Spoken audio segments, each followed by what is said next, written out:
तो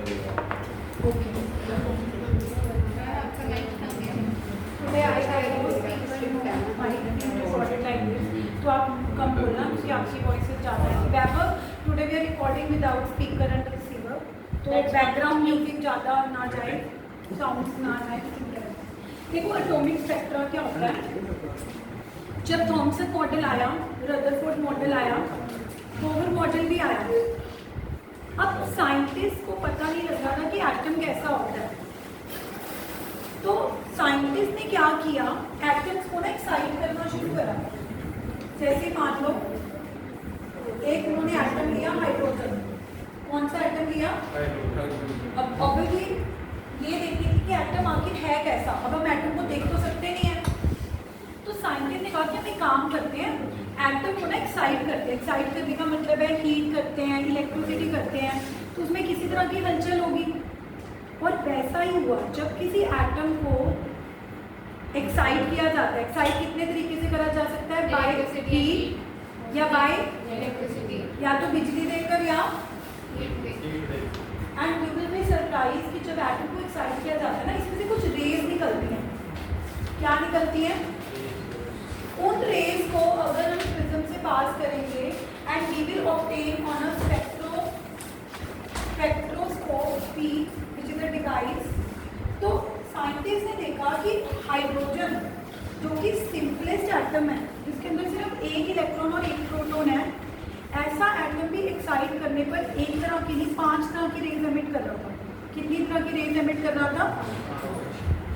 the spectrum obtained, the value of the spectrum obtained is known as atomic spectrum। देखो आज से पहले स्पेक्ट्रा वर्ड तुमने कहाँ यूज करा होगा? जब हम छोटी क्लासेस में पढ़ते थे कि when white light is passed through a prism, it get into 7 colors which is known as vacuum। आज से पहले जब हम स्पेक्ट्रम वर्ड सुनते थे, that spectrum was related to the white light। अगर तुम 10th तक पढ़ते थे कि हाँ ये अच्छा ये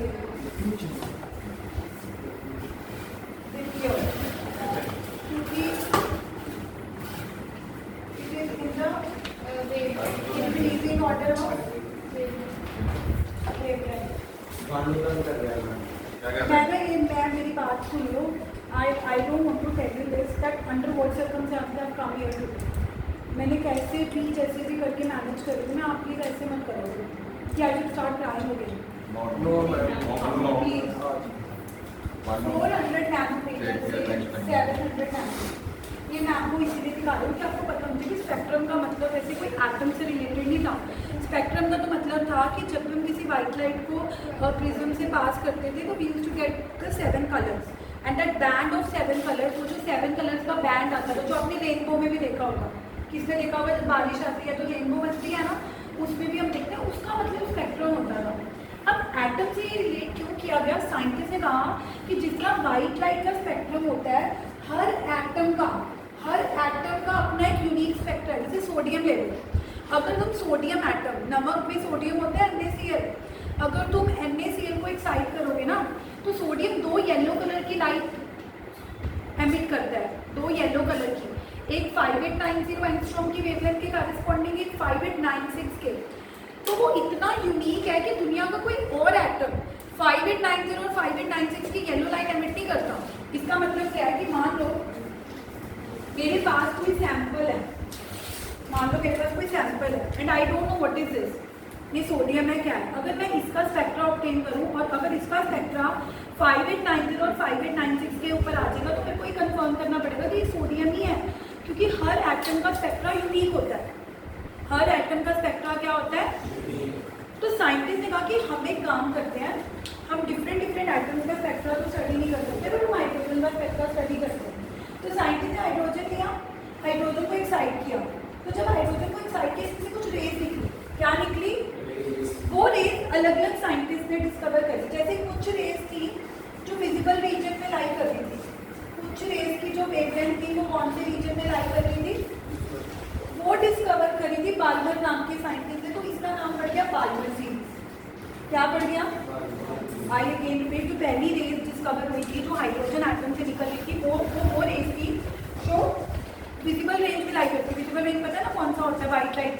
सबसे पहले अल्ट्रावायलेट नहीं, बट पहले डिस्कवर कौन सी हुई थी? डिस्कवर हुई थी विजिबल रीजन वाली रेज, जो डिस्कवर किसने करी थी? बाल्मर सीरीज ने। फिर एक रेज होती हैं जो हाइड्रोजन में से निकलती है, जो यूवी रीजन में लाई करती है। किसमें लाई करती है? वो डिस्कवर करी थी लाइमन नाम के साइंटिस्ट ने। कौन से साइंटिस्ट ने डिस्कवर करी थी? तो उनका नाम क्या पड़ गया? Lyman series. फिर कुछ रेज थी जो इंफ्रारेड रीजन में लाई कर रही थी, वो डिस्कवर करी थी पास्चर। किसने डिस्कवर करी थी?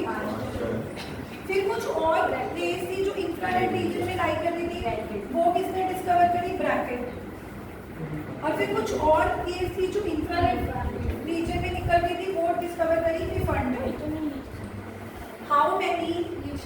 तुम सोच के देखो, हाइड्रोजन जो कि एक सिंपल एक इलेक्ट्रॉन और एक प्रोटॉन वाला एटम है, उसको एक्साइट करने पर ही कितनी तरह की रेज निकल रही है?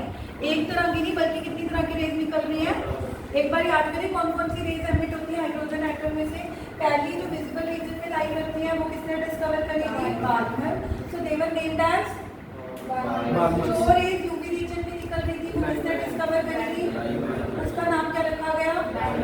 The other three types of rays, those who were lying in the infrared region, were discovered by Pasteur, Brackett and Pfund. अब क्वेश्चन उठता है कि मैम पता कैसे लगेगा कि कौन सी रेस कब निकले? जब मैं आपका इस बोहर में ये चीज़ एक्सप्लेन करी थी, तो one of the successfulness of Bohr model was कि बोहर मॉडल एक्सप्लेन किया कि कब रेज इंफ्रारेड रीजन में निकलती हैं, कब रेज यूवी रीजन में निकलती हैं। तो बोहर ने कहा कि होता क्या है, जब आप हाइड्रोजन को एक्साइट करते हो तो इसका इलेक्ट्रॉन फर्स्ट शेल में बैठा होता है। जब आप इसको हीट करते हो या आप इसको इलेक्ट्रिसिटी देते हो, मतलब जब आप इसको एक्साइट करते हो, तो जो बिगनर क्या होता है कि ये इलेक्ट्रॉन फर्स्ट शेल से जंप करके ऊपर चला जाता है। ऊपर कहाँ जाता है? सेकंड में भी जा सकता है, थर्ड में भी जा सकता है, फोर्थ में भी जा सकता है, फिफ्थ में भी जा सकता है, कहीं भी जा सकता है। तो मैं भी अज्यूम कर रही हूँ कि ये चला गया सिक्स्थ में। कहाँ चला गया? अब ये चीज बोहर ने बताई थी कि अगर इलेक्ट्रॉन सेकंड से सीधा फर्स्ट में आ जाएगा, मतलब जहाँ भी वो गया अगर वो सीधा कौन सी शेल में जंप कर देगा? फर्स्ट में, तो जितनी एनर्जी इसने ऊपर जाने के लिए एब्जॉर्ब करी होगी हीट की फॉर्म में, उतनी एनर्जी इसको एमिट करनी पड़ेगी। पहले तो ये सुनो कि रेज एमिट ही क्यों करता है? रेज एमिट इसीलिए करता है क्योंकि जब आप एटम को एक्साइट करते हो तब आप उसको हीट दे देते हो या इलेक्ट्रिसिटी दे देते हो, तो जितनी हीट एनर्जी को एब्जॉर्ब करके ऊपर चला जाता है, अब उसको उतनी एनर्जी वापस देगा तभी वापस आएगा ना। ट्राई टू अंडरस्टैंड, जब इलेक्ट्रॉन ऊपर जाता है तो वो अनस्टेबल होता है। क्या होता है? तो उसको स्टेबल होने के लिए वापस तो आना पड़ेगा। अब जब वो वापस आएगा तो जितनी एनर्जी उसने एब्जॉर्ब करी थी, मान लो उसने 200 किलो जूल एब्जॉर्ब करी थी, ऊपर जाने में उसने कितनी एनर्जी एब्जॉर्ब करी थी? तो अब उसको इतनी एनर्जी रिलीज करनी पड़ेगी। एब्जॉर्ब किसकी फॉर्म में करी थी? हीट या एमिट किसकी फॉर्म में करेगा? रेज। समझ आइए कि पहले तो रेज एमिटिंग क्यों कर रहा है? क्योंकि जब तुमने उसको एक्साइट किया तो तुमने उसको एनर्जी दे दी, एनर्जी मिल गई, एक्साइट तो हो गया।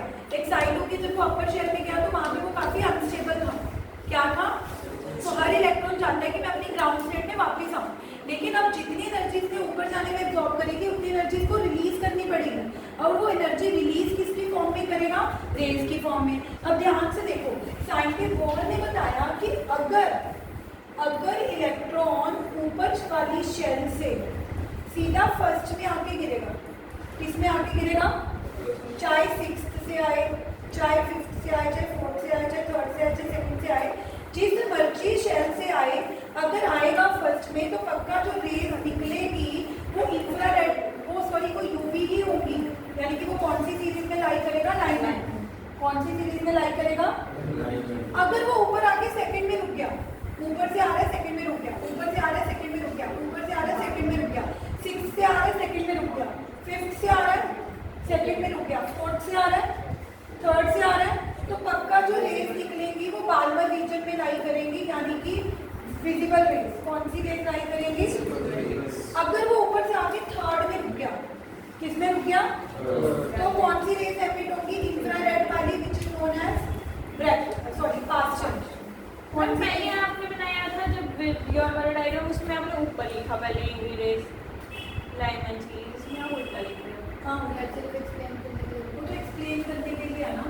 वैसे सबसे नीचे कौन सी होती है? ये भी मैंने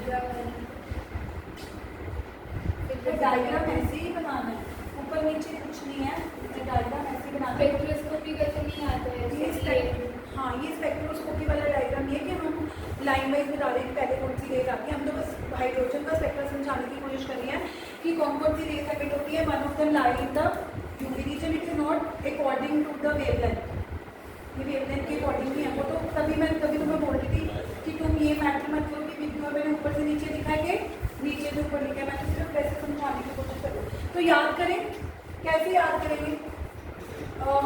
अगर इलेक्ट्रॉन किसमें आ रहा है? 1 में, कहाँ से आ रहा है?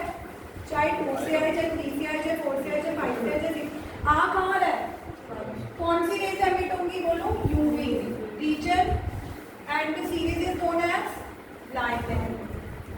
अगर आपको गिवन होगा कि इलेक्ट्रॉन ऊपर से आ रहा है 3 से 4 से कुछ भी दे रखा हो, पर आ कहाँ पे रहा है? आ कहाँ पे रहा है?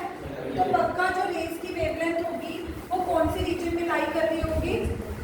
विजिबल रेंज की वेवलेंथ पता है ना, 400 नैनोमीटर से 700 नैनोमीटर। मतलब ये पक्की बात है कि अगर वो सेकंड में आएगा तो वो ऑटोमेटिकली कौन सी वेवलेंथ एमिट करेगा? जो विजिबल रीजन में ही लाई करेगी। ऐसा नहीं हो सकता कि इससे बाहर। अगर 1 मिनट वो ऊपर से तो आ रहा है इलेक्ट्रॉन, लेकिन कहाँ पे आके रुक गया? ऊपर से आ रहा था, वो कहाँ पे आके रुक गया? तो जो रेज निकल रही होंगी उनकी जो वेवलेंथ होगी वो इंफ्रारेड रीजन में ही लाई करेगी, और सीरीज का नाम क्या होगा? पास्चन। अगर वो ऊपर से आ रहा है लेकिन 4th पे रुक गया, ऊपर से आ रहा है लेकिन 4th पे रुक गया, तो again infrared reason and it is known age bracket. And finally अगर वो ऊपर से आ रहा है लेकिन 5th पे रुक गया, तो अगेन इंफ्रारेड रीजन, और सीरीज का नाम क्या होगा? बीफर्ड। अब आप कहोगे कि ठीक है मैम आपने बोल दिया, मान तो लेते हैं, लेकिन वेवलेंथ निकाल के निकाल दो। अब सच में मैं आपको बोलूँ कि इलेक्ट्रॉन 4th से 2nd में आ रहा है, लेकिन जो वेवलेंथ आई वो सच में 400 से 700 के बीच में आए, तब आप मानेंगे कि हाँ वो सच में विजिबल रीजन। वेवलेंथ कैसे कैलकुलेट करेंगे? उसके लिए ना ग्रिडबर्ग नाम का साइंटिस्ट था, उसने कहा कि हम एग्जैक्ट वेवलेंथ भी निकाल सकते हैं। एक ग्रिडबर्ग नाम का साइंटिस्ट आया था, ध्यान से सुनो, बच्चे का भी इंपॉर्टेंट है टॉपिक स्पेक्ट्रा का पार्ट, कि ठीक है ये तो पता लगे कि 3rd से 2nd में आ रहा है, तो वेवलेंथ की वैल्यू 400 से 700 नैनोमीटर के बीच में लाई करेगी, विजिबल रीजन में लाई करेगी, बट निकाल के दिखाओ। तो वेवलेंथ निकालने का फॉर्मूला दिया रिटबर्ग ने कहा कि 1/λ इज इक्वल टू 109677, ध्यान से देखना, 1/n² माइनस 1/n² पर सेंटीमीटर। यानी कि अगर कल को आपको दिया हुआ है कि इलेक्ट्रॉन 5th से 2nd में आ रहा है, क्या दिया हुआ है? इलेक्ट्रॉन कहाँ से आ रहा है? 5th से। अब तो ऑलरेडी पता है कि मैंने आपको बता रखा है कि जब वो 2nd में आता है तो वो विजिबल रीजन में लाई करता है। किसमें लाई करता है? यानी कि उसकी वेवलेंथ की वैल्यू कितनी आएगी? 400 से। तो सच में यहाँ से आप लैम्डा निकाल के देखना, वो सच में 400 से 700 में आ रही होगी। मतलब वो बस ये कहने के लिए नहीं कह रहे कि ओके लर्न कर लो कि अगर इलेक्ट्रॉन ऊपर से 2nd में आएगा तो वो विजिबल रीजन में लाई करेगा, वो सच में विजिबल रीजन में लाई करेगा। और उसका प्रूफ क्या है कि जब आप इस फॉर्मूले से लैम्डा की वैल्यू निकालोगे वो सच में कौन सी वैल्यू उसके बीच में लाई कर रहा होगा? 400 to 700। अब प्रूफ तो चलो कोई कहेगा नहीं, तो मैं आपको ऐसे समझाने के लिए कह रही हूँ कि ये चीज़ें प्रूव्ड है, ये नहीं कि हम रट रहे हैं कि ओके। मतलब सोचो लोगों का कितना दिमाग था कि बोर ने ये चीज़ पहले ही बता दी कि कब लाइट की जो रेज निकलेंगी वो विजिबल रीजन में लाई करेंगे, जब इलेक्ट्रॉन 5th से 2nd में आएगा। तो उसने कैसी कैलकुलेशन करी होगी अपने दिमाग में, और रिटबर्ग ने ये प्रूव करके दिखाया कि बोर जो बोल रहा है वो सच बोल रहा है कि जब हम n2 की वैल्यू 5 पुट करते हैं और n1 की वैल्यू 2 पुट करते हैं, तो सच में जो लैम्डा की वैल्यू आती है वो विजिबल रीजन में लाई करेगी। न्यूमेरिकल करके देखें। अब देखो नहीं न्यूमेरिकल क्यों नहीं करती, मैं आपको इसकी ट्रिक बताती हूँ। ये देखो, everybody look at the board, everybody. मतलब जब लास्ट टाइम मेरी ट्रिक बताई थी वो ना थे। बच्चा क्या करेगा मैं बताती हूँ, गलती क्या करेगा उसको सुधारनी है। बच्चा करेगा ठीक है, बहुत सारे बच्चे न्यूमेरिकल, बहुत सारे बच्चे न्यूमेरिकल क्यों नहीं कर पाते? I tell you why. देखो अगर क्वेश्चन में गिवन है बच्चे का कि इलेक्ट्रॉन 5th से 2nd में आना, मतलब अपर शेल क्या लेगी तुमने? जब जी 5th आ कहाँ है? 2nd। बच्चे को पता लग गया कि अपर वाली जो दे रही है वो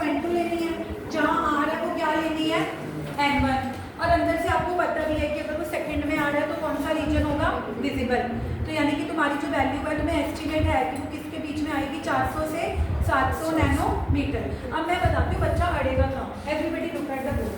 बच्चा क्या करेगा 1/λ 109677। एवरीबडी लुक 9677 देख लो वंशिका।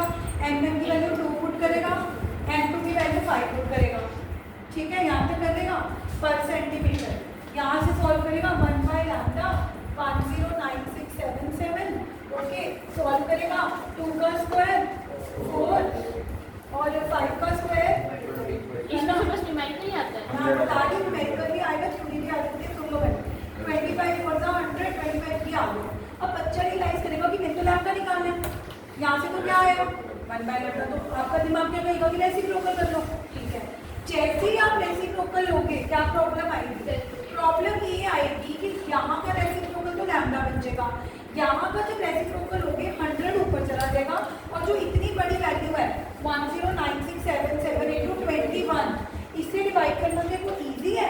मतलब आधे बच्चे तो इसको मल्टीप्लाई करके ही थक जाएंगे। जो मल्टीप्लाई कर लेंगे पापा चुप रहे, मेरे पास मुझे लास्ट टाइम करनी चाहिए। जो मल्टीप्लाई कर भी लेंगे बट व्हाट हैपन। अब जो बच्चे नीचे मल्टीप्लाई कर भी लेंगे 100 से डिवाइड करना आसान है।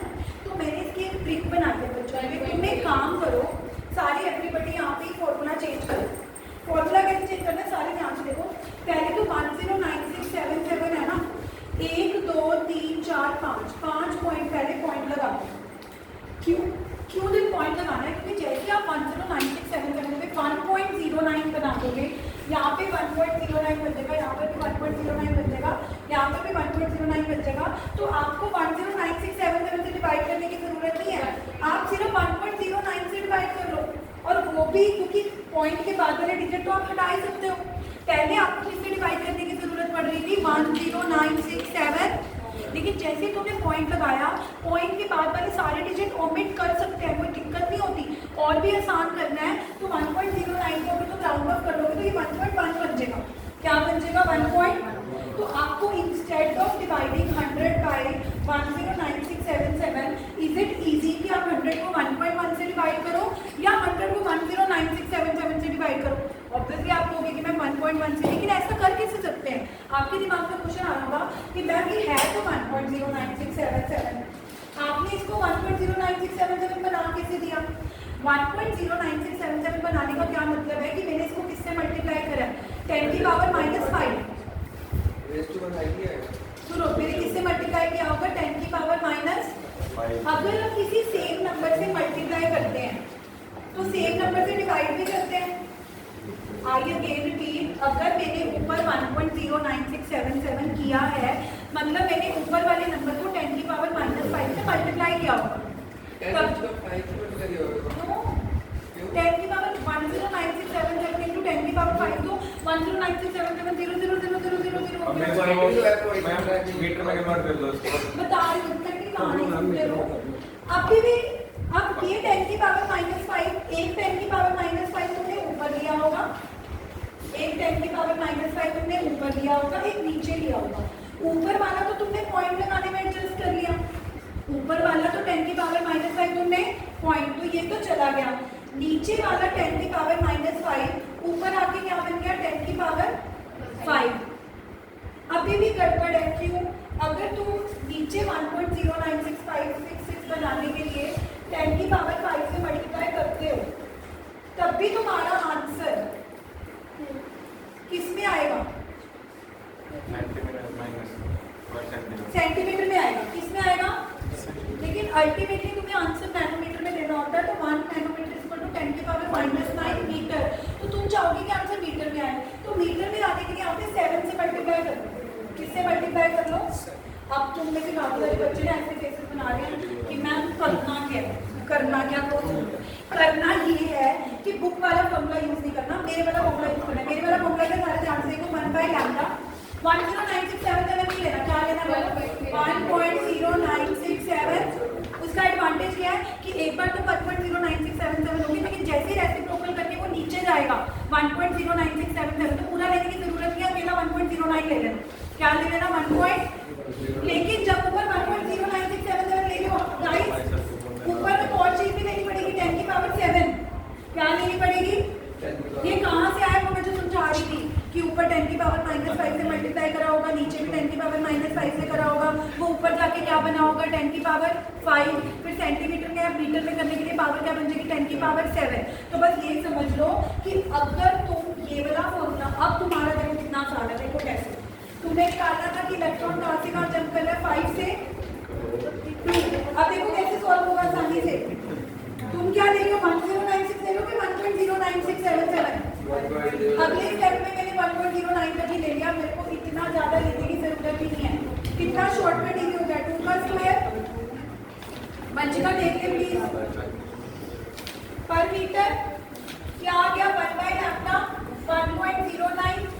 ये ट्रिक्स किसी किताब में नहीं है, इंटू 10 की पावर 7 पर मीटर। अब देखो रेसिप्रोकल लॉ नहीं है,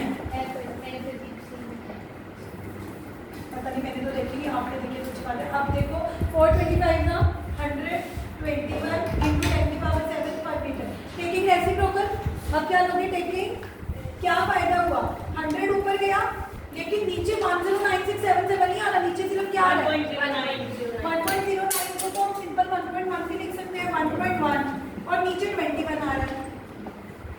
और ये जो नीचे 10 की पावर 7 आ रहा है, तुम कहोगे कि ठीक है मैम आपने 109677 को 1.09677 करके नीचे तो शॉर्ट कर दिया, इस पावर का क्या करें, इसको तो कुछ छेड़ने की जरूरत नहीं है, इसको आप ऊपर ले तो ये क्या बन जाएगा -7। ये क्या बन जाएगा, अब सिर्फ तुम इसको डिवाइड कर दो, फटाफट डिवाइड करके बताना कोई कैलकुलेटर से कितना आ रहा है। वैसे तो कोई कैलकुलेटर अलाउड नहीं है, पर इतना तो तुम डिवाइड खुद भी कर सकते हो, पर थोड़ा जल्दी करने के लिए बताना कितना आ रहा है, एक बार बताना कितना आ रहा है। 100 को 1.1 into 21 से डिवाइड बाय 1909.05। हाँ अजीब है, एक बार चेक करना मेरे क्या हो रहा है। पहले 100 को 1.1 से डिवाइड करो, फिर जो आंसर आ रहा है उसको 21 से डिवाइड करो।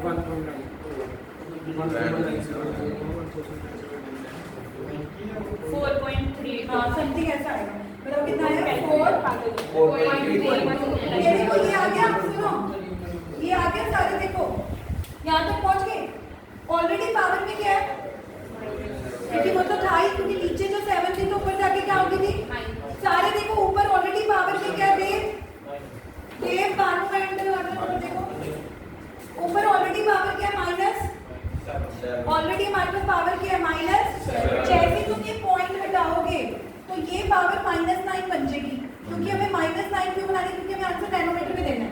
किसमें देना है, देखो 10 की पावर -9 बनानी है, वो आसान हो चुकी है, क्योंकि ऑलरेडी हमारी पावर 10 की पावर 7 थी फॉर्मूले में, ऊपर जाके वो क्या हो गई थी, ऊपर जाके ऑलरेडी हमारे फॉर्मूले में ही पावर क्या है 10 की पावर, जब वो नीचे गई मतलब जब तुमने रेसिप्रोकल लिया तो ऊपर जाके वो ऑलरेडी क्या हो गई है माइनस। अब -7 को -9 बनाना कोई मुश्किल नहीं है, तुम्हारा आंसर 4.32 आ रहा था, उसका 0.2 हटाओगे वो पावर क्या बना देगा -9, तो तुम्हारा आंसर क्या आ गया 430। ये क्या बन गया नैनोमीटर। और विजिबल रीजन की क्या रेंज होती है 400 से 400, तुम्हारा आंसर किसमें आ गया 400 से 400। तो ये प्रूव हो गया ना कि सच में जब इलेक्ट्रॉन 2 से 5 में आता है, सॉरी 5 से 2 में आता है, तो वो बार-बार सीरीज विजिबल रीजन में ही लाई करता है, व्हिच इज 402। तभी तो जब तुम 1000 कुछ बोले थे मुझे कैसे पता लग रहा था तुम्हारा आंसर गलत है, क्योंकि मुझे अंदर से पता था कि आंसर 400 से 700 के बीच में ही आएगा। ऐसे जब तुम स्मार्ट बन जाओगे तुम्हें पता होगा कि इलेक्ट्रॉन 5 से 2 में आ रहा है, विजिबल रीजन में ही लाई करेगा, तो अगर तुम्हारा आंसर 400 से 700 के आगे पीछे भी होगा तुम दोबारा क्रॉस चेक करोगे कि नहीं कोई तो गलती है answer. Are you guys getting कि मैंने तुम्हें आज क्या बताया। एक तो ओरिजिनल फॉर्मूला 109677 वाला यूज करना है कि 1.09677 वाला यूज करना है 1.0, और पावर क्या रहेगी 10 की पावर पहले 7 है, 1/λ में क्या है 10 की पावर। वो तो जब तुम रेसिप्रोकल लोगे, जब क्या लोगे तो पावर क्या बनेगी, ओरिजिनल फॉर्मूले में पावर माइनस है कि पॉजिटिव है, लेकिन अब 1/λ कटना है कि लैम्डा, लैम्डा। तो लैम्डा निकालने के लिए हमें एंड में क्या लेना पड़ेगा रेसी, तो जब रेसिप्रोकल लोगे तो 10 की पावर 7 क्या बन जाएगा 10 की पावर माइनस, लेकिन वो भी हमें -7 से तक नहीं छोड़ के आना, उसको अल्टीमेटली क्या बनाना है, because our aim is to bring our answer in nano. मतलब मैं तुम्हें ये बता रही हूँ कि मैं तुम्हें ओरिजिनल फॉर्मूला छोड़ तुमने 109677 फॉर्मूले में पर सेंटीमीटर है, तुम 10 की पावर -9 तक तो पहुंच ही ना पाते, इतनी गड़बड़ कर लेते। लेकिन अगर तुम ऑलरेडी फॉर्मूला ये वाला यूज करोगे पर मीटर वाला, जिसमें पावर ऑलरेडी 7 आ ही रही है, बस तुम्हें उसको रेसिप्रोकल करके ऊपर लेके जाना है, तो वो 7 से क्या बन जाएगी -7। फिर जो तुम्हारा आंसर आ रहा होगा उसका पॉइंट हटा दोगे तो वो -7 से क्या बन जाएगी -9। तो तुम्हें नैनोमीटर में लेके आने में ज़्यादा दिक्कत नहीं होगी। ये ट्रिक्स हैं जो एक टीचर ही आपको बता सकता है। जब आप ये टॉपिक बुक से पढ़ोगे या नोट से पढ़ोगे, आप रीडवर्क फॉर्मूला देख तो जाओगे पेपर से पहले कि 109677 ब्रैकेट में 1/n1² -1/n2²। वहाँ जाके n2 की वैल्यू में पुट कर दोगे 5, n1 की वैल्यू में पुट कर दोगे 2। लेकिन जैसे ही रेसिप्रोकल होएगा, आधे बच्चों को तो हार्ट अटैक ही आ जाएगा कि मैं 10967 से डिवाइड करूँ। अगर कोई बाकी पेपर किसी को नहीं आता होगा, उसको होगा जब 2 घंटे टाइम पास करना है, मैं 10967 से डिवाइड कर ही देता हूँ, करके उसका आंसर पता कैसा आएगा 0.000043 समथिंग। अब वो पॉइंट हटाने के चक्कर में, फिर उसको मीटर में कन्वर्ट करने के चक्कर में, फिर नैनोमीटर तक लाने में उसकी गेम ही खत्म हो जाएगी। मैम हाँ देखो मैम, हमारे सर इतने पढ़े लिखे तो मैम अगर उन्होंने कांटा ही मार दिया, अगर उन्होंने कांटा मार दिया कहेंगे फॉर्मूला कहाँ से आया वैसे? फॉर्मूला हमने खुद ही बनाया। मैम फिर रोटी क्या पता में भी है ना, बस वो लड़की को कह रही है मन्नत। और अगर नाम भी होगी तो मैथ्स ही है, हम सेम नंबर से मल्टीप्लाई डिवाइड नहीं कर सकते। फॉर्मूला क्या है? फॉर्मूला हैं? अरे तुमने भी सेंटीमीटर यार इस फॉर्मूले तक तभी तो मैं तुम्हें पहले बता रही थी कि इस फॉर्मूले तक मैं अपने आप नहीं पहुंची। मैंने 10 की पावर -5 से मल्टीप्लाई किया और डिवाइड किया, फिर वो पावर जाके क्या बन गई थी 5। सिर्फ सेंटीमीटर से मीटर में लाने के लिए वो पावर क्या बन गई 7। लेकिन अगर तुम उसी में उलझ जाओगे तो तभी मैं बोल रहा हूँ कि डोंट थिंक कि how this formula came, you just cram the formula. Can we cram the network formula? आज जाके जे कोई बच्चा बिना नेटवर्क फॉर्मूले के मैटर करके सोया, उसको पाप चढ़े। आप मैम बोलो उसको शिवजी माफ नहीं करेंगे। नहीं, मेरे बोले ना आपके खुद को माफ कर देते हैं, बट ये बात है ना मैम, सिखावे जब सिखाना बोलते ना, तो वही बोले ना, आपको सबको होते ही बोले, मतलब गॉड तो कोई भी किसी भी फॉर्म में, चाहे जो जिस मर्जी, मतलब इट्स लाइक रियली एक सुप्रीम पावर जो होती है ना, उसके बच्चे हैं। तो जैसे पेरेंट्स होते हैं कुछ नहीं कहते, हमारे भगवान ने कुछ कहते हैं, लेकिन बस ये नहीं है कि तुम कहो कि मैं नेटवर्क फॉर्मूला याद ही ना करूँ, कल क्लास में जाऊँ भगवान आके कार में भूल जाए कि नेटवर्क फॉर्मूला ही हो गया। बताओ कितने लोग हैं जिन्होंने पूरी छोले खाने?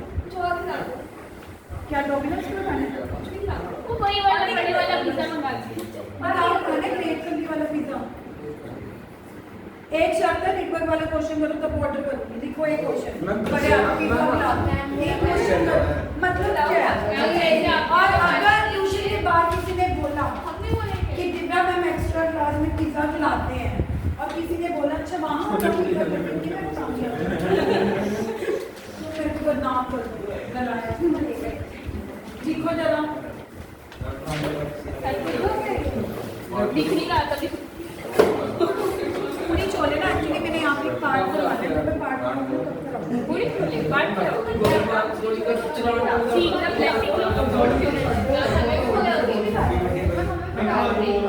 हाँ तुम आओगे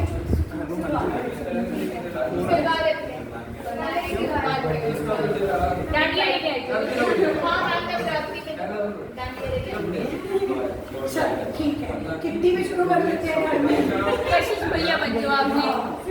बदनाम वो अच्छा लेके जाओ। और बोल डांडिया